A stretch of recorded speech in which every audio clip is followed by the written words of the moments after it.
Atos dos Apóstolos. Capítulo 10.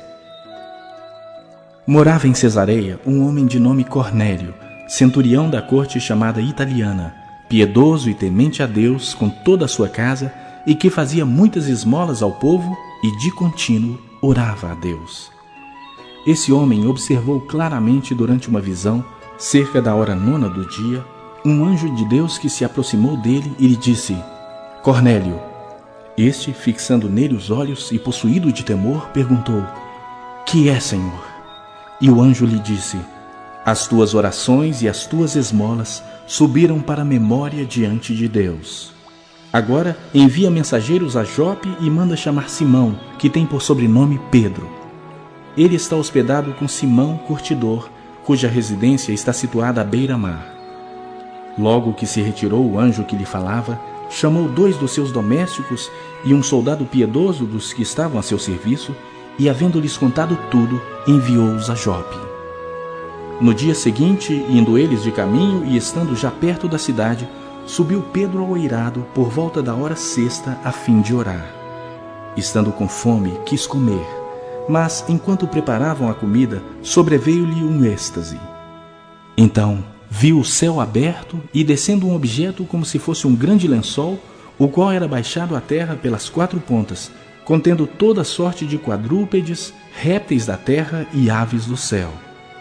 E ouviu-se uma voz que se dirigia a ele: Levanta-te, Pedro, mata e come.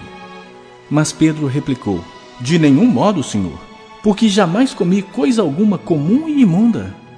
Segunda vez a voz lhe falou: Ao que Deus purificou, não consideres comum. Sucedeu isso por 3 vezes, e logo aquele objeto foi recolhido ao céu. Enquanto Pedro estava perplexo sobre qual seria o significado da visão, eis que os homens enviados da parte de Cornélio, tendo perguntado pela casa de Simão, pararam junto à porta, e chamando, indagavam se estava ali hospedado Simão, por sobrenome Pedro. Enquanto meditava Pedro acerca da visão, disse-lhe o Espírito: Estão aí 2 homens que te procuram. Levanta-te, pois, desce e vai com eles, nada duvidando, porque eu os enviei. E descendo Pedro para junto dos homens, disse: Aqui me tendes. Sou eu a quem buscais? A que viestes? Então disseram: O centurião Cornélio, homem reto e temente a Deus, e tendo bom testemunho de toda a nação judaica, foi instruído por um santo anjo para chamar-te à sua casa e ouvir as tuas palavras. Pedro, pois, convidando-os a entrar, hospedou-os. No dia seguinte, levantou-se e partiu com eles. Também alguns irmãos dos que habitavam em Jope foram em sua companhia. No dia imediato, entrou em Cesareia. Cornélio estava esperando por eles, tendo reunido seus parentes e amigos íntimos. Aconteceu que, indo Pedro a entrar, lhe saiu Cornélio ao encontro e, prostrando-se-lhe aos pés, o adorou. Mas Pedro o levantou, dizendo: Ergue-te, que eu também sou homem. Falando com ele, entrou, encontrando muitos reunidos ali, a quem se dirigiu, dizendo: Vós bem sabeis que é proibido a um judeu ajuntar-se ou mesmo aproximar-se de alguém de outra raça. Mas Deus me demonstrou que a nenhum homem considerasse comum ou imundo. Por isso, uma vez chamado, vim sem vacilar. Pergunto, pois, por que razão me mandaste chamar? Respondeu-lhe Cornélio: Faz hoje 4 dias que, por volta desta hora, estava eu observando em minha casa a hora 9ª de oração, e eis que se apresentou diante de mim um varão de vestes resplandecentes e disse: Cornélio, a tua oração foi ouvida e as tuas esmolas lembradas na presença de Deus. Manda, pois, alguém a Jope a chamar Simão por sobrenome Pedro. Acha-se este hospedado em casa de Simão curtidor, à beira-mar. Portanto, sem demora mandei chamar-te e fizestes bem em vir. Agora, pois, estamos todos aqui na presença de Deus, prontos para ouvir tudo o que te foi ordenado da parte do Senhor. Josué, capítulo 7. Deus havia ordenado ao povo de Israel que ninguém guardasse nada do que era para ser destruído, mas a ordem foi desobedecida. Acã escondeu algumas coisas, e por isso o Senhor ficou muito irado com os israelitas. Acã era filho de Carme, descendente de Zabde e descendente de Zera, da tribo de Judá. Josué enviou alguns homens da cidade de Jericó até Ai, cidade que fica a leste de Betel, perto de Bet-Avém. Ele mandou que fossem ver a terra. Eles foram e examinaram bem a cidade. Então voltaram e deram a Josué o seguinte relatório: Não é preciso que todo mundo vá. Mande só 2 ou 3 mil homens atacarem Ai, porque existe pouca gente lá. Assim, foram mais ou menos 3 mil.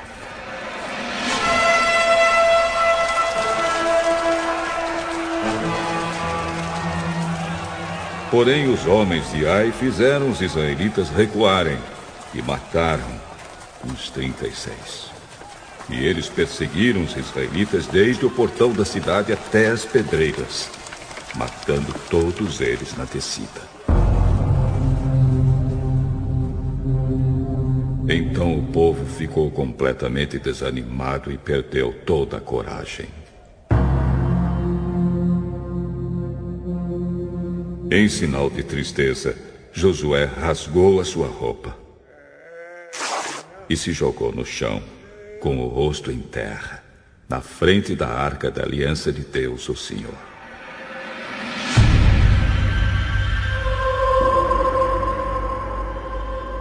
Os líderes de Israel fizeram a mesma coisa e ficaram ali com Josué até de tarde.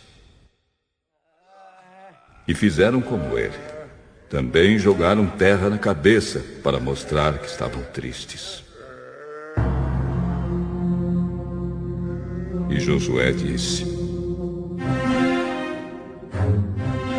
Ó Senhor, meu Deus, afinal de contas, por que fizeste este povo atravessar o rio Jordão? Foi para nos entregares aos amorreus e eles nos matarem? Por que não ficamos do outro lado do Jordão?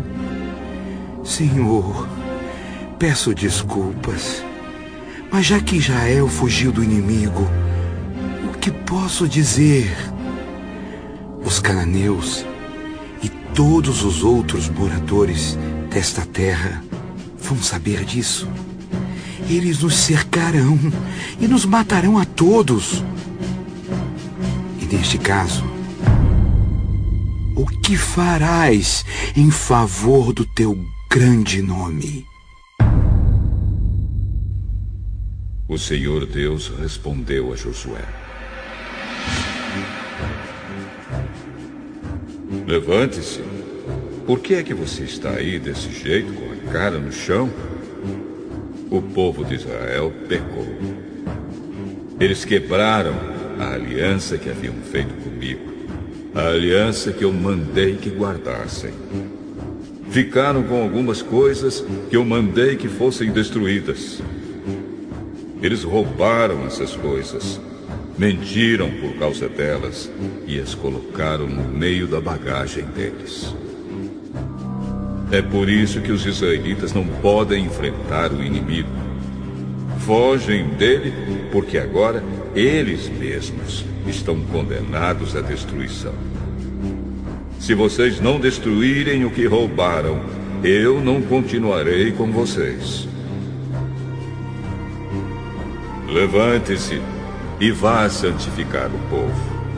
Diga que se purifiquem para amanhã, porque eu, o Senhor, o Deus de Israel, digo isto.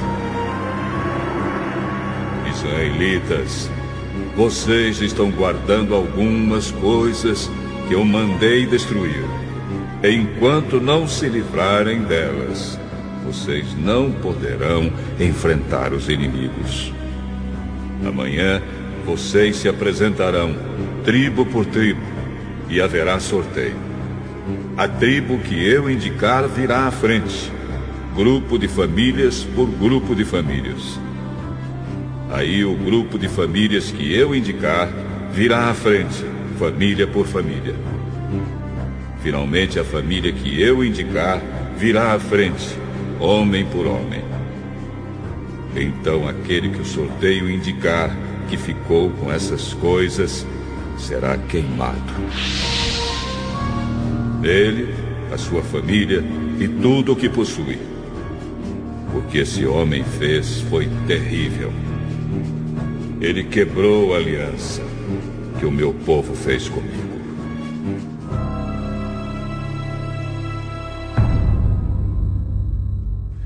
Então Josué se levantou de madrugada e fez o povo de Israel se apresentar, tribo por tribo.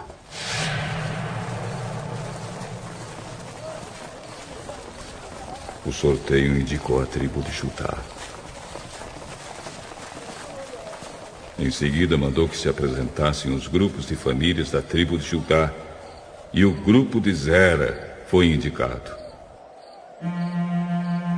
Aí chamou o grupo de Zera, família por família, e a família de Zabde foi indicada.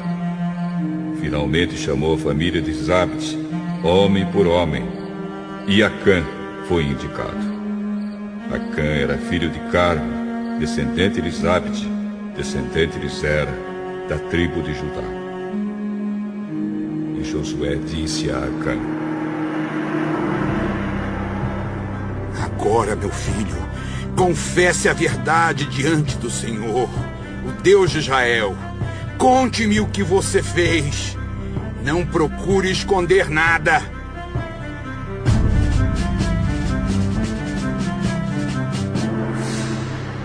Sim, eu pequei contra o Senhor, o Deus de Israel. Vou contar o que fiz. Entre as coisas que pegamos, vi uma bela capa da Babilônia. Vi também 200 barras de prata e uma barra de ouro que pesava mais ou menos meio quilo. Fiquei com tanta vontade de ter aquelas coisas que guardei para mim.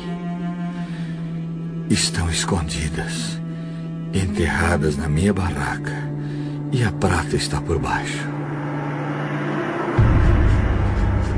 Então Josué mandou que alguns homens fossem depressa até a barraca. E eles, de fato, acharam as coisas enterradas e a prata por baixo. Tiraram as coisas da barraca e levaram a Josué e a todos os israelitas e puseram tudo na presença de Deus, o Senhor.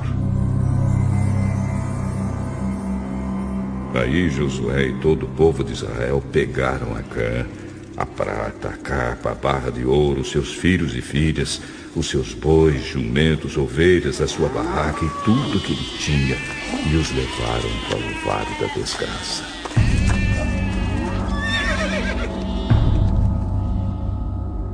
E Josué disse: Por que você fez essa desgraça cair sobre nós? Agora o Senhor, Deus, vai fazer a desgraça cair sobre você. Em seguida, o povo todo matou Acã a pedradas.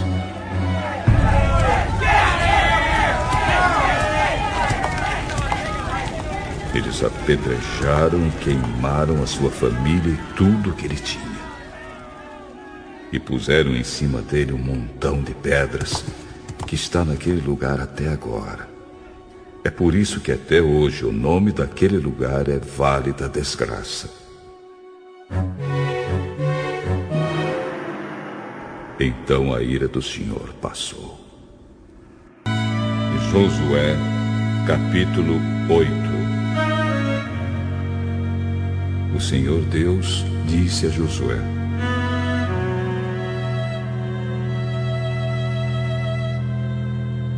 Não tenha medo, seja corajoso. Marche com todos os seus soldados contra a cidade de Ai. Eu farei com que derrotem o rei de lá. O povo de Ai, a sua cidade e as suas terras serão de vocês. Vocês vão fazer com essa cidade o que fizeram com Jericó. Mas desta vez todos os objetos e o gado vão ficar para vocês. Preparem-se para atacar a cidade de surpresa e por trás. Então Josué e todos os soldados se prepararam para marchar contra Ai. Ele escolheu 30.000 homens corajosos.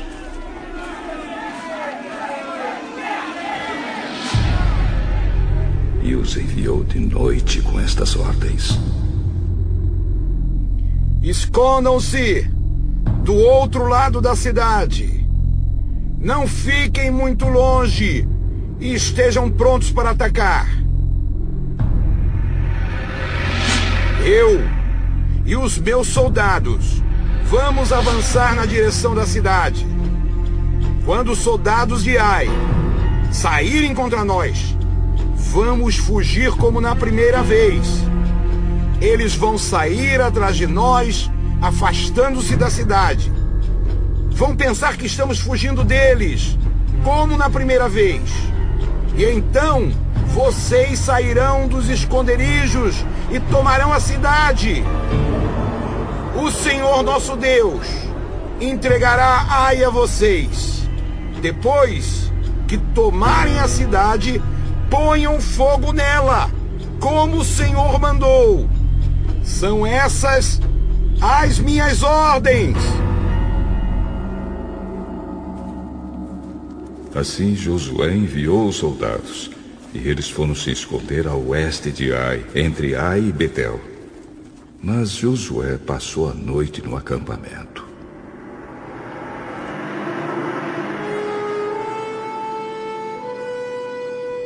Levantou-se de madrugada e reuniu os soldados. Ele e os líderes de Israel marcharam na frente do povo na direção de Ai. Os soldados que iam com Josué marcharam na direção do portão principal da cidade e acamparam no lado norte. Havia um vale entre eles e Ai. Josué reuniu uns 5.000 homens e os pôs em esconderijos a oeste, entre Ai e Betel. Os soldados estavam colocados assim para a batalha. O acampamento principal ao norte da cidade e os outros a oeste. E Josué passou a noite no vale.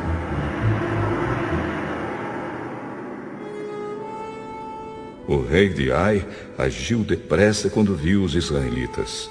Ele e todos os seus soldados saíram de madrugada e foram lutar contra os israelitas no mesmo lugar de antes, em frente do Vale do Jordão.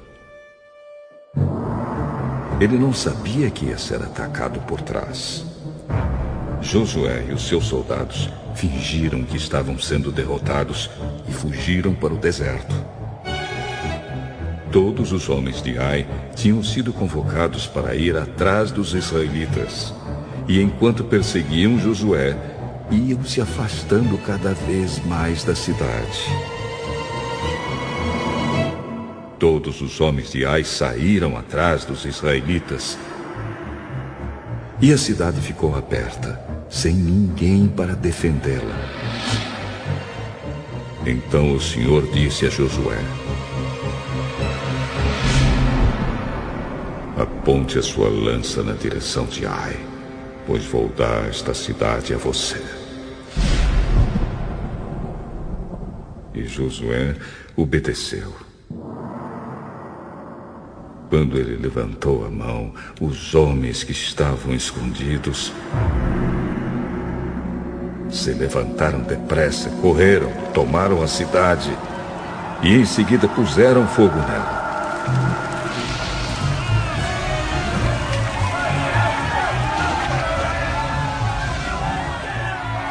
Quando os homens de Ai olharam para trás, viram a fumaça que subia para o céu. Porém, não puderam fugir para lado nenhum, porque os israelitas que haviam corrido para o deserto deram meia volta e os atacaram. Josué e os seus soldados viram que os outros tinham tomado a cidade e posto fogo nela. Então deram meia volta e começaram a matar os homens de Ai. Os israelitas que estavam na cidade também saíram para atacar os homens de Ai. Esses homens foram completamente cercados e mortos pelos israelitas. Só ficou vivo o rei de Ai, que foi preso e levado a Josué. Os israelitas mataram todos os inimigos em campo aberto, no deserto onde haviam sido perseguidos. Depois voltaram para Ai e mataram os que estavam lá. Nesse dia foram mortos todos os moradores de Ai, 12.000 pessoas. Josué continuou a apontar a lança na direção de Ai e não a abaixou até que todas as pessoas da cidade foram mortas. Os israelitas ficaram com as coisas que pegaram na cidade, como o Senhor havia ordenado que Josué fizesse. Josué incendiou Ai, que virou um montão de ruínas para sempre, como se pode ver até hoje. Ele enforcou o rei de Ai numa árvore e o deixou ali até de tarde. Ao pôr do sol, mandou que tirassem o corpo e o jogassem no portão de entrada da cidade. E o cobriram com um montão de pedras que está naquele lugar até hoje. Nessa ocasião, Josué construiu no Monte Ebal um altar ao Senhor, o Deus de Israel.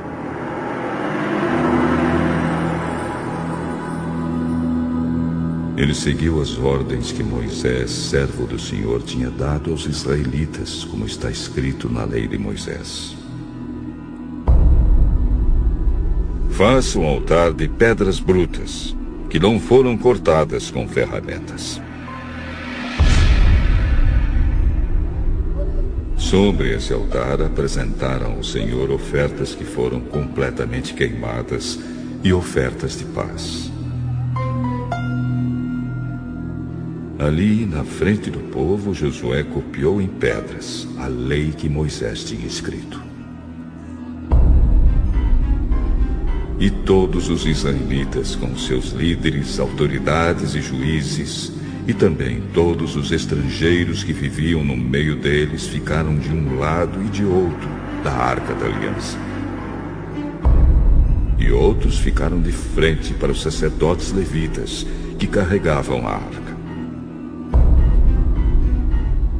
Metade do povo ficou em frente do Monte Gerizim, e a outra metade em frente do Monte Ebal. Moisés, servo do Senhor, tinha dado ordem para o povo se colocar nessa posição na hora de receber a bênção. Então Josué leu em voz alta toda a lei, com as bênçãos e as maldições, como estão escritas no livro da lei. Cada um dos mandamentos de Moisés foi lido por Josué para toda a multidão de israelitas e para as mulheres, crianças e estrangeiros que viviam entre eles. Nenhuma palavra deixou de ser lida. Jó, capítulo 24. Por que o Todo-Poderoso não marca um dia para julgar, um dia para fazer justiça aos que são dele? Há homens que mudam os marcos de divisa para aumentar as suas terras. Eles roubam ovelhas e as põem no meio das suas. Levam jumentos que pertencem a órfãos e ficam com o boi de uma viúva como garantia de pagamento de empréstimo. Eles não respeitam os direitos dos pobres e forçam os necessitados a correr e se esconder. Como se fossem jumentos selvagens, os pobres andam pelo deserto procurando alimento para os filhos. Os pobres precisam trabalhar nas colheitas dos maus e apanham uvas para eles. Não têm cobertas para se cobrir de noite. Não têm nada que os proteja do frio. Nas montanhas, são encharcados pelas chuvas e procuram abrigo nas rochas. Os perversos pegam órfãozinhos e fazem deles escravos, e recebem os filhos dos necessitados como pagamento de dívidas. Os pobres andam por aí, quase nus, e passam fome, enquanto trabalham na colheita do trigo. Eles movem as pedras dos moinhos dos maus para fazer azeite, e pisam as suas uvas para fazer vinho, mas morrem de sede durante esse trabalho. Os feridos e os que estão morrendo gritam nas cidades, mas Deus não escuta os seus gritos pedindo socorro. Os perversos odeiam a luz em todos os seus caminhos, em tudo que fazem, não querem saber dela. Um assassino se levanta de madrugada para matar o pobre e de noite vira ladrão. O adúltero espera o cair da noite e cobre o rosto para que ninguém o veja. Os ladrões invadem de noite as casas. Eles não saem de dia, pois não querem nada com a luz. Eles têm medo da luz do dia, mas a escuridão não os deixa apavorados. O homem mau é arrastado pela enchente. As suas terras são amaldiçoadas por Deus e ele não volta a trabalhar na sua plantação de uvas. Como a neve se derrete no tempo seco e no calor, assim também o pecador desaparece da terra dos vivos. A própria mãe não lembra dele. Os vermes o devoram com gosto, e ele é esquecido por todos. O pecador é destruído como uma árvore que cai. Isso acontece porque ele nunca ajudou as viúvas, nem teve pena das mulheres que não podem ter filhos. Deus, com o seu poder, destrói os maus. Ele age e acaba com a vida dos perversos. Deus deixa que vivam seguros, mas fica sempre de olho neles. Durante algum tempo, os perversos prosperam, mas num instante secam como capim, são cortados como as espigas de trigo. Quem pode dizer que essas coisas não são assim? Será que alguém pode provar que não estou dizendo a verdade?